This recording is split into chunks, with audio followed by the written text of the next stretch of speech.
Magandang umaga. Today, we gather in the presence of our Lord, ready to receive His peace and His protection. The Word of God says in Psalm 91:1, "He who dwells in the secret place of the Most High shall abide under the shadow of the Almighty." Kaya ngayong umaga, believe that you are safe under His wings. Hindi ka nag-iisa. The Lord Himself goes before you, and His angels surround you. Let your heart be still and open yourself to the voice of God, because today He wants to speak life, hope, and strength into you. Tayo ay magsisimula ngayon in faith sa Kanyang makapangyarihang presensya. Ngayong umaga, hayaan mong maramdaman ang init ng presensya ng Panginoon. The Word says in Jeremiah 29:11, "For I know the plans I have for you, plans to prosper you and not to harm you, plans to give you hope and a future." Yung mga salitang ito ay hindi lang para sa nakaraan, kundi para sa iyo ngayon. God prepared this very moment para ipaalala sa iyo na may magandang plano siya sa buhay mo. Every sunrise is a sign na may panibagong pagkakataon, may bagong biyaya at may panibagong lakas na ibinubuhos niya. Kaya habang nakikinig ka ngayon, imagine God's light covering your home, your family, and your heart. Believe that His protection surrounds you like a shield. This morning, let's open our hearts and declare His promises. Dahil sa Kanya, may tunay na kapayapaan at katiyakan. Handa ka na bang marinig ang panalangin na magpapalakas at magbabantay sa bawat hakbang mo ngayong araw? Eskrebanos komentaryos. Ako'y nagtitiwala sa salita ng Diyos. At huwag kalimutan mag-subscribe para araw-araw mong maranasan ang ganitong panalangin.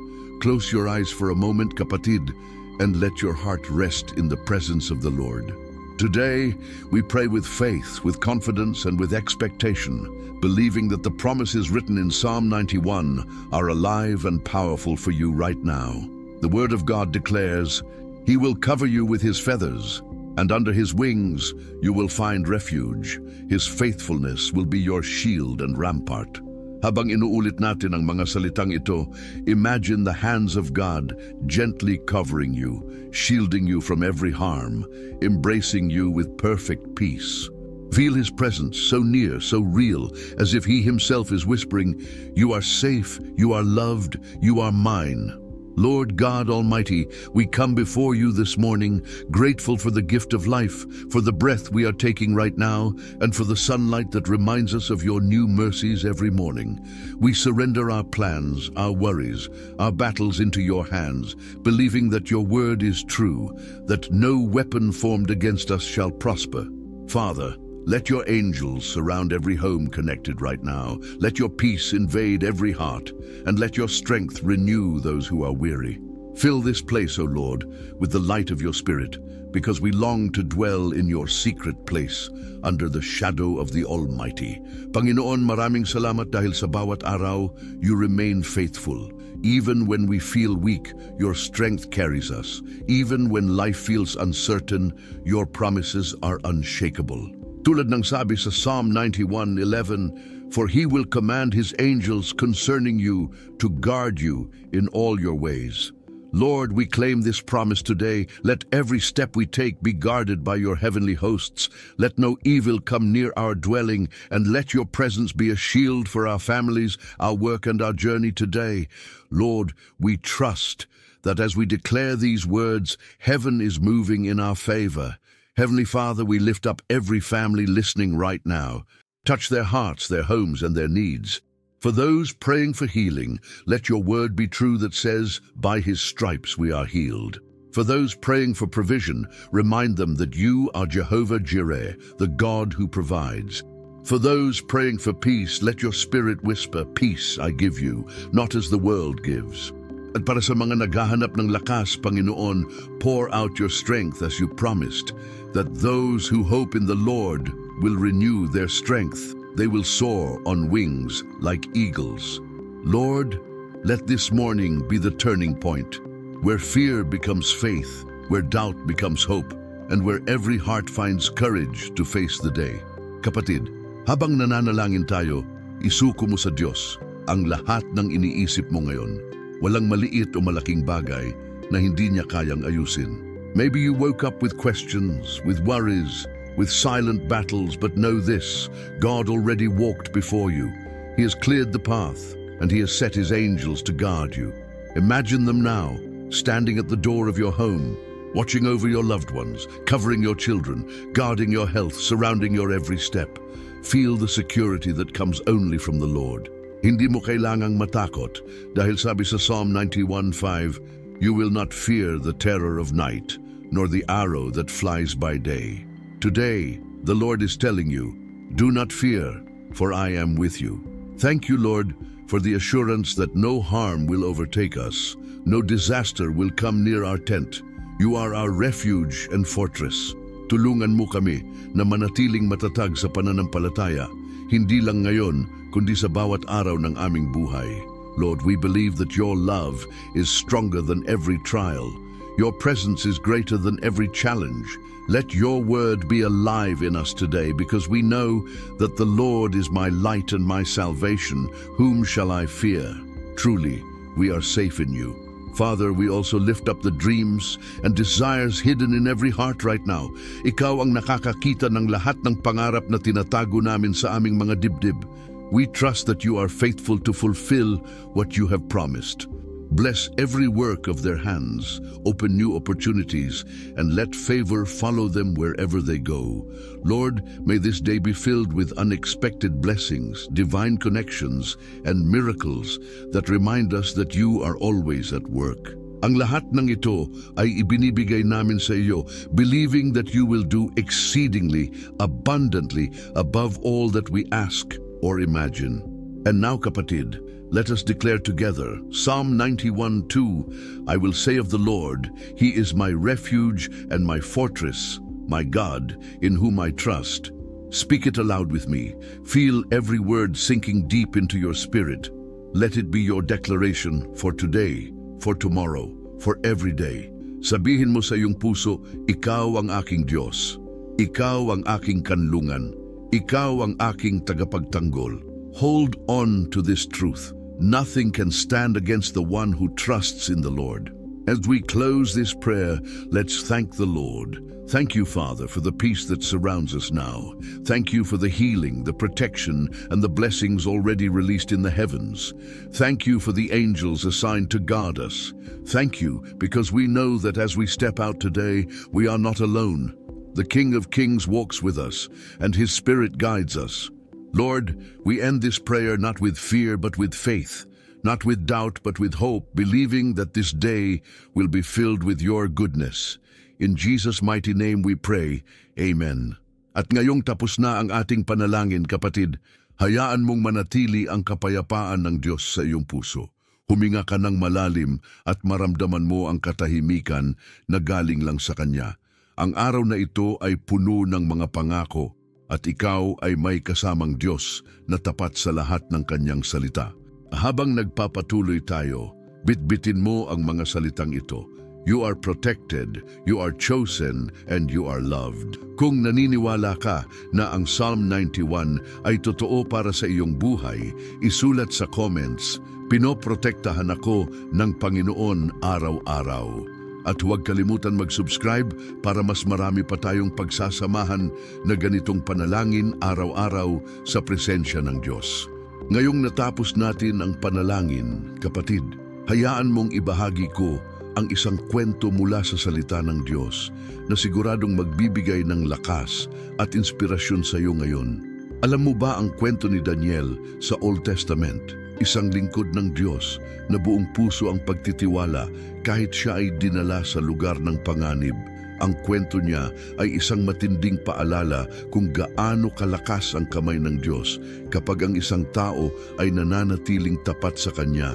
The word of God in Daniel 6:22 says, "My God sent His angel, and He shut the mouths of the lions. They have not hurt me, because I was found innocent in His sight." Imagine that moment, kapatid. Daniel, nasa loob ng kuweba, surrounded by lions ready to devour him, yet he stood calm, believing that the same God who delivered him before would deliver him again. At alam mo, hindi siya nabigo. God Himself sent His angel to shut the mouths of the lions. Isipin mo ito sa sarili mong buhay. Baka ngayon, may mga lions ka ring kinakaharap. Maaaring problema sa pamilya, kalusugan, trabaho, o kaya yung mga tahimik na laban sa puso mo na walang ibang nakakaalam. Pero tulad ni Daniel, hindi mo kailangang mangamba. Ang Diyos na sumama sa kanya sa kuweba, siya rin ang kasama mo ngayon. Hindi siya nagbabago. Hebrews 13:8 reminds us, Jesus Christ is the same yesterday and today and forever. Kung paano siya naging faithful noon, siya rin ay faithful ngayon.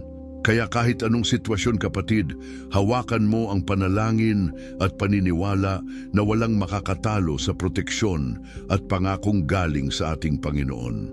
Habang iniisip mo ang kwento ni Daniel, maramdaman mo ang presensya ng Diyos na bumabalot sa iyo ngayon. Parang may mga anghel na nakapaligid sa paligid mo, ready to protect you from the attacks of the enemy. Ang mga pagsubok ay parang mga leon, pero tandaan mo, hindi lahat ng malakas ay makakakain ng mahina dahil ang Diyos mismo ang nagsasara ng kanilang bibig. He fights for you, He stands for you, and He will never let you be alone. Kaya ngayong umaga, habang iniisip mo ang iyong sariling cave of lions, sabihin mo sa iyong puso, Lord, I trust you. I know you are my refuge and fortress. At may isa pang bagay na nakakamangha tungkol kay Daniel. Bago pa siya dalhin sa kuweba, alam na niya ang plano ng Diyos. Kahit na ipinagbawal na manalangin, 3 times a day pa rin siyang nanalangin. Nakaharap sa bintana, declaring that his God is faithful. Kapatid, dito tayo tinuturuan ng Diyos. Huwag tumigil sa pananalangin. Huwag tumigil sa pagtitiwala. Kahit parang walang sagot, kahit parang walang pagbabago, ipagpatuloy mo ang iyong panalangin. Kasi sabi nga sa James 5:16, the prayer of a righteous person is powerful and effective. Hindi nawawala ang bisa ng panalangin mo. Ang bawat luha, bawat salita, bawat buntong hininga na binibigkas mo sa Kanya, naririnig ng Diyos. Imagine right now, habang nagdarasal ka, ang mga panalangin mong parang umakyat sa langit bilang halimuyak na mabango sa Kanyang trono. The book of Revelation says, our prayers rise up like incense before God. Kaya huwag mong isipin na walang halaga ang ginagawa mo. Bawat Lord, help me, bawat Panginoon, gabayan mo ako, ay naririnig at tinatanggap ng Diyos. At sa tamang panahon, gaya ng ginawa niya kay Daniel, ipapadala niya ang kanyang mga anghel para isara ang mga bibig ng mga leon na gustong lamunin ang iyong kapayapaan. Maybe you're asking now, paano ko malalaman na naririnig ako ng Diyos? Kapatid, look at Daniel. Hindi siya nakinig sa boses ng takot, nakinig siya sa boses ng Diyos. Ganyan din ang dapat nating gawin. Every morning, habang tayo ay nananalangin, hayaan mong ang salita niya ang magsilbing gabay.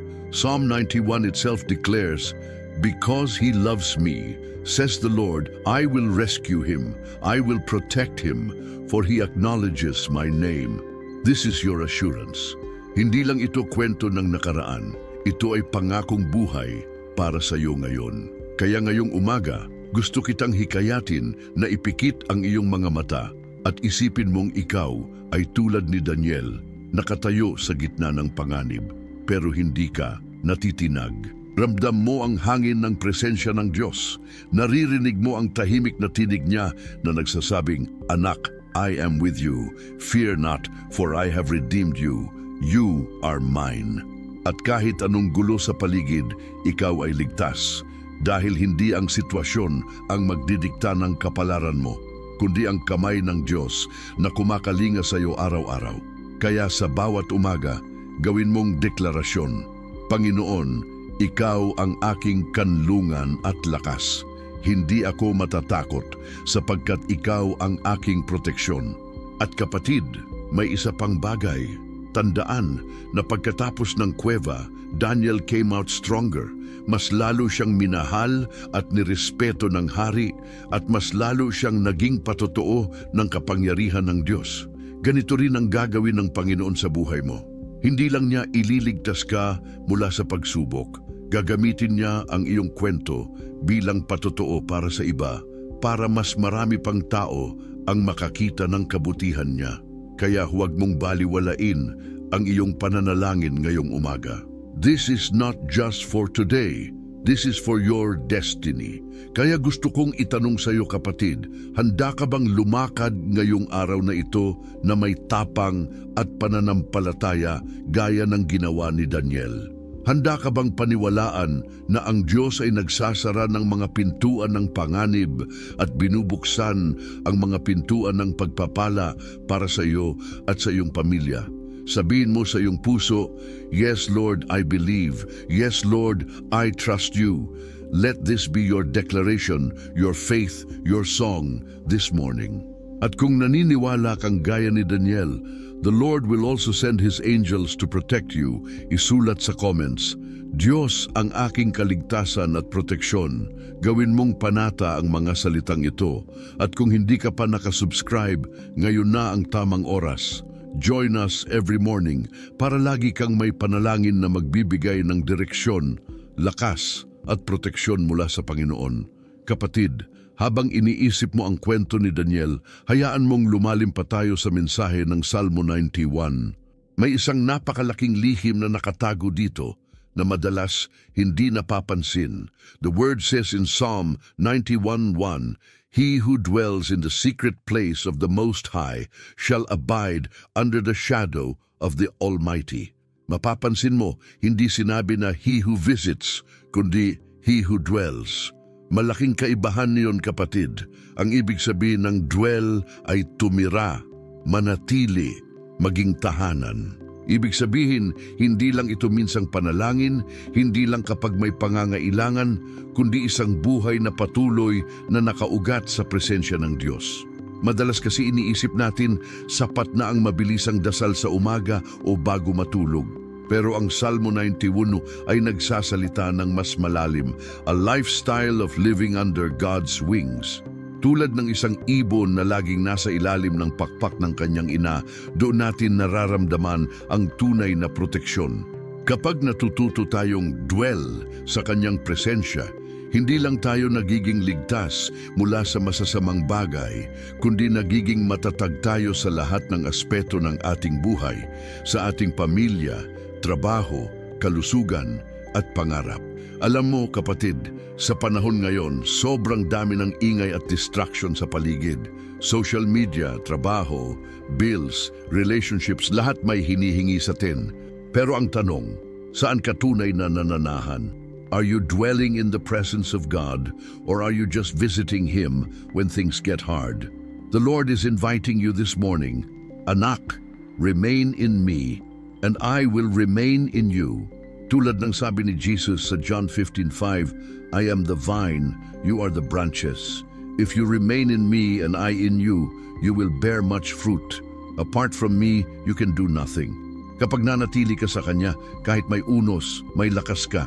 Kahit may mga pagsubok, may kapayapaan ka. At kahit ang mundo ay magulo, may katiyakan ka. Dahil hindi nakabase sa sitwasyon ng kapayapaan ng Diyos, kundi sa Kanyang presensya. That's why the psalmist says, "You will not fear the terror of night, nor the arrow that flies by day." Hindi dahil walang nangyayaring masama sa mundo, kundi dahil may kasama kang Diyos na higit sa lahat. Habang iniisip mo ito, imagine yourself right now na parang isang bata na nakatago sa ilalim ng mga pakpak ng isang malaking agila. Doon, walang makakapanakit, walang makakadurog ng iyong kapayapaan. This is how God protects His children. Hindi ka lang binibigyan ng panandaliang ginhawa, binibigyan kanya ng tahanan, a place where you can always run to, a place of safety, a place of peace. Kaya ngayong umaga, gawin mong panata sa puso mo na hindi lang bibisita, kundi titira sa kanyang presensya araw-araw. At alam mo ba ang isa pang napakahalagang katotohanan sa Salmo 91? Verse 14 says, "Because He loves me, says the Lord, I will rescue Him, I will protect Him, for He acknowledges my name." Ang proteksyon ay konektado sa ating pagmamahal at pagtitiwala sa Diyos. Hindi mo kailangang maging perpekto para mahalin ng Diyos, pero tinatawag Kanyang ibuhos ang iyong pagmamahal sa Kanya araw-araw. Kapag minahal mo siya, hindi lang sa salita, kundi sa iyong puso at gawa, siya mismo ang nagsasabi na ililigtas ka niya. Imagine that, the Creator of heaven and earth, committing Himself to rescue you simply because you love Him. Kaya ngayong umaga, tanungin mo ang iyong sarili, do I dwell in His presence? Do I love Him with all my heart? Hindi para husgahan ang sarili mo, kundi para ipaalala na may open invitation siya para sa iyo araw-araw. Kapag sumagot ka ng yes, Lord, doon nagsisimulang gumalaw ang langit para sa iyong buhay. Doon nagsisimula ang tunay na pagbabago. Kapatid, ang pangakong ito ay para sa iyo, para sa pamilya mo, para sa lahat ng mahal mo sa buhay. Hindi mo kailangang lumakad na may takot sa umaga. Hindi mo kailangang mag-isip kung may darating bang problema na hindi mo kaya. Ang kailangan mo lang ay manatili sa presensya ng Diyos. Dahil sabi niya, I will be with him in trouble. I will deliver him and honor him. Imagine God Himself telling you, I will deliver you. Hindi siya nagsabing baka, kundi I will. Sigurado, tapat, walang kapantay. Ngayong oras na ito, hayaan mong mang-usap siya sa iyong puso. Sabihin mo, Lord, I want to dwell in your presence. Teach me to love you more. At habang sinasabi mo yon, ramdam mo ba ang kapayapaan na dumarating? That's the Holy Spirit assuring you that you are not alone. He is with you right now. At tandaan kapatid, ang presensya ng Diyos ay hindi lang sa oras ng panalangin. Maaari mong maramdaman siya habang nagtatrabaho, naglalakad, nagluluto o nakikipag-usap sa iyong pamilya. Siya ay laging nariyan, naghihintay lang na tawagin mo. Kaya gawin mong panalangin, Lord, be with me in every moment of my day. I choose to dwell in you. Alam ko, habang nakikinig ka ngayon, may mga pangarap kang dinadala sa puso mo. Huwag mong isipin na maliit lang yon. Sa Diyos, walang maliit. Every detail of your life matters to Him. Kaya huwag kang magsawa magtiwala. Dahil ang pangako niya ay hindi lang para sa kaligtasan, kundi para sa buhay na puno ng kagalakan, kapayapaan at kasaganahan sa Kanya. Tulad ng sabi sa John 10:10, I have come that they may have life and have it to the full. That fullness of life is for you today.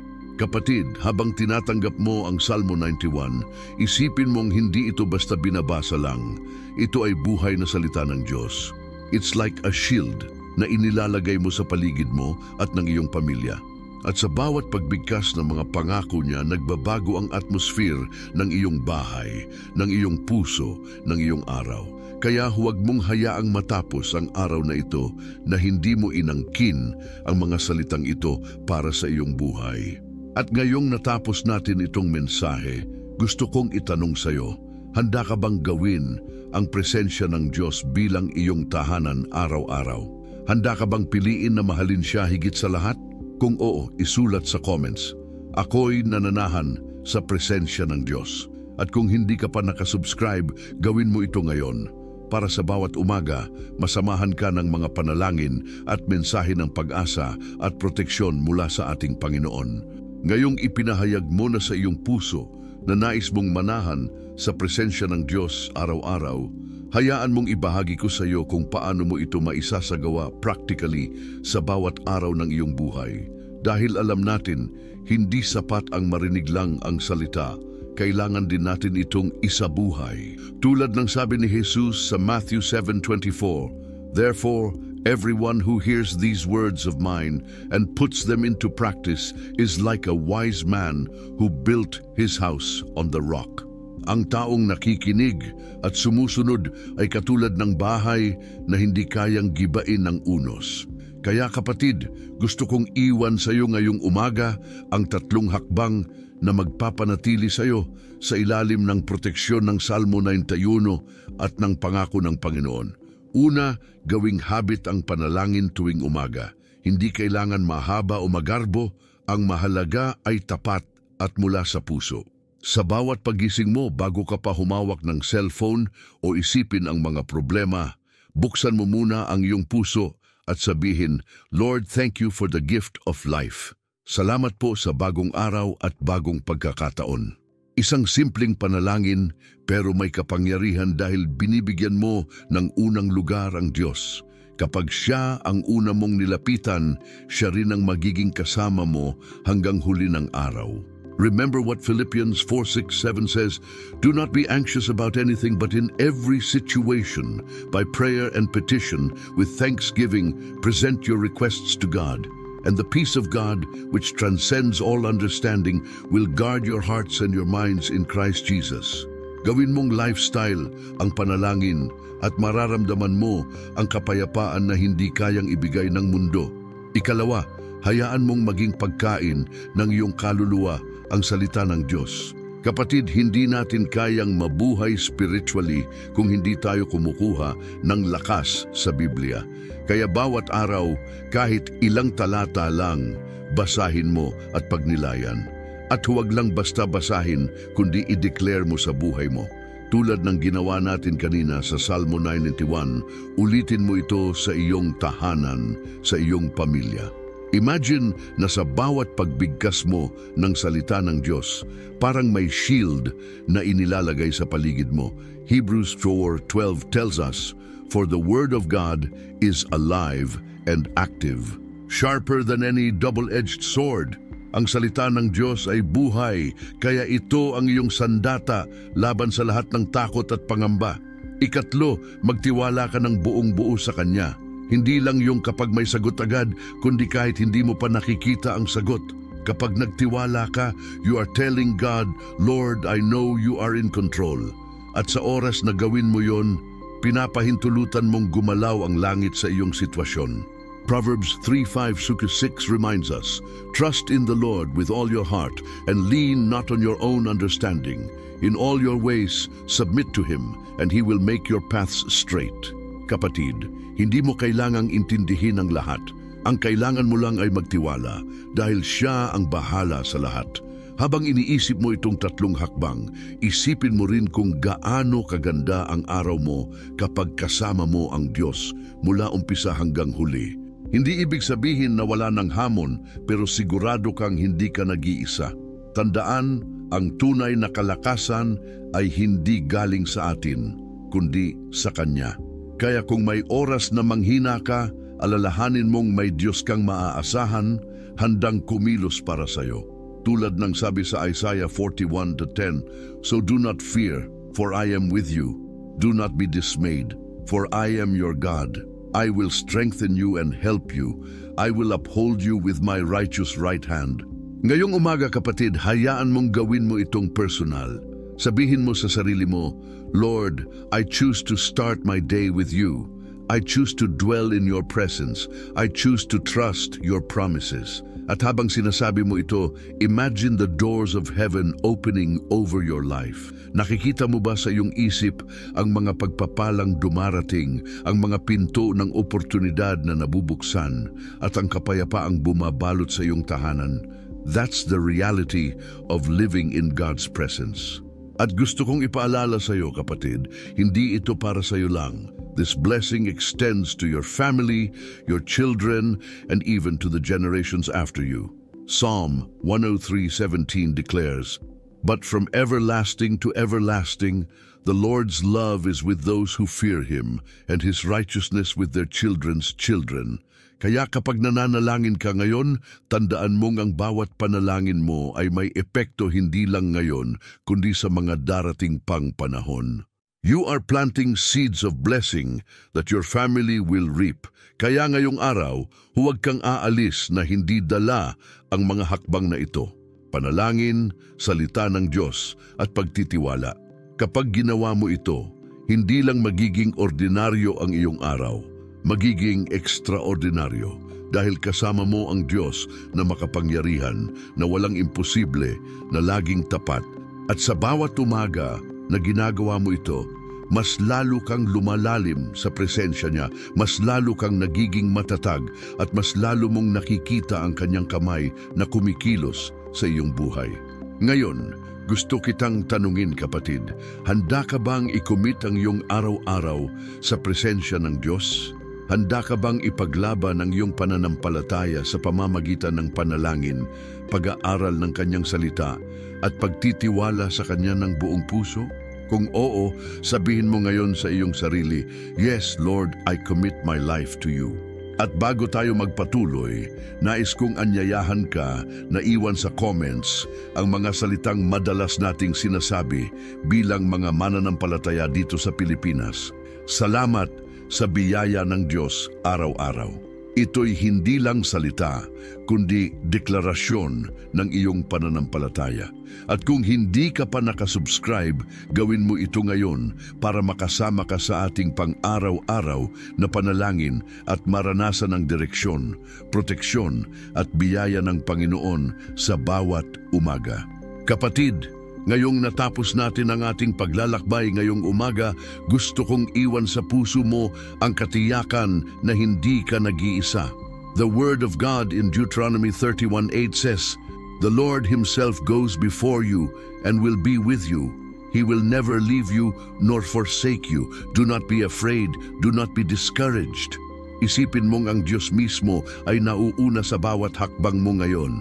Habang naglalakad ka sa araw na ito, hindi mo kailangang matakot dahil may Diyos na umaakay sa iyo, nagbabantay sa iyo, at nagmamahal sa iyo ng higit pa sa kaya mong isipin. Sa mga sandaling ito, hayaan mong maramdaman ang katahimikan ng presensya niya. Ang kapayapaan na hindi kayang ibigay ng mundo, ibinibigay niya sa iyo ngayon. At ang pangako ng Psalm 91 ay hindi natatapos dito. Sa tuwing inuulit mo ito, sa tuwing ipinapanalangin mo ito, para bang may panibagong pader ng proteksyon na itinataas sa paligid mo. Tandaan mo, hindi mo kailangang hintayin ang bukas para maranasan ang kabutihan ng Diyos. Today is the day of His favor. Today is the day of His protection. Today is the day of His blessing. Habang tinatapos natin ang panalangin at pagninilay ngayong umaga, isipin mong hawak ng Diyos ang buong buhay mo. Lahat ng iniiyakan mo kagabi, lahat ng pinagdadasal mong sagot, lahat ng lihim mong iniisip alam niya. At higit doon, may plano siya para dito. Hindi aksidente na narito ka ngayon, nakikinig sa panalangin na ito. Plano niya ito para ipaalala sa iyo na mahal ka niya, pinoprotektahan ka niya at hindi ka niya pababayaan. Kaya huwag kang matakot sa hinaharap dahil ang hinaharap mo ay hawak ng isang tapat na Diyos. Maybe ngayong umaga, may iniisip kang mabibigat na tanong, paano ko malalampasan ang aking mga problema? May sagot pa ba ang mga panalangin ko? Kapatid, hayaan mong sabihin ko ito ng malinaw. Oo, may sagot ang Diyos. Hindi siya tahimik, hindi siya malayo. Siya ay naririto ngayon at siya mismo ang nagsasabing, "I will deliver you, I will answer you, I will be with you in trouble." Kaya kahit hindi mo pa nakikita ang resulta, kapit ka lang. Trust that His timing is always perfect. At sa bawat araw na darating, gawin mong panalangin na maranasan mo ang kanyang direksyon. Sabihin mo sa umaga, "Lord, lead me today. Speak to me today. Fill me with your Spirit today." Sa bawat oras, sa bawat hakbang, hayaan mong siya ang magbigay ng direksyon. Ang totoo, kapatid, ang Diyos ay laging nagsasalita. Ang tanong lang ay, nakikinig ba tayo? Kaya ngayong araw, gawin mong bukas ang iyong puso at sabihin, "Lord, speak to me. Fala conmigo, Señor.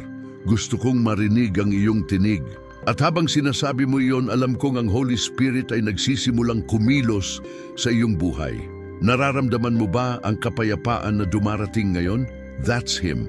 Nararamdaman mo ba ang bagong pag-asa na pumapasok sa iyong puso? That's His Spirit assuring you that you are not forgotten, and He will continue to guide you, protect you, and bless you as long as you remain under His wings. Kapatid, bago ko tapusin ito, gusto kong mag-iwan ng isang mahalagang paalala. Huwag mong hayaang matapos ang araw na ito nang hindi mo nadadala ang presensya ng Diyos. Huwag mong hayaang masayang ang pagkakataon na manatili sa kanyang mga pangako. Kaya habang papasok ka sa mga gawain mo ngayon, bitbitin mo ang Salmo 91 bilang iyong sandata at iyong shield. At sa bawat hakbang, tandaan mo, you are not alone. You are covered. You are chosen. You are loved. Kung naniniwala kang ang Diyos ay magbibigay ng bagong biyaya at proteksyon ngayong araw, isulat sa comments, "Salamat Lord sa bagong pag-asa." Hayaan mong maging patotoo ang iyong komento, hindi lang para sa iyo, kundi para sa iba ring makakabasa at ma-inspire sa iyong pananampalataya. At kung hindi ka pa nakasubscribe, ngayon na ang oras. Gusto kong makasama ka araw-araw sa ating Orasang Damanha para maramdaman mo ang presensya ng Diyos sa bawat simula ng iyong araw. At bago ka umalis kapatid, may isa pang panalangin na alam kong makakatulong sa iyo. Nasa screen na ito ngayon. I-click mo yon pagkatapos ng video na ito at hayaan mong ipagpatuloy ang Diyos ang kanyang ginagawa sa puso mo.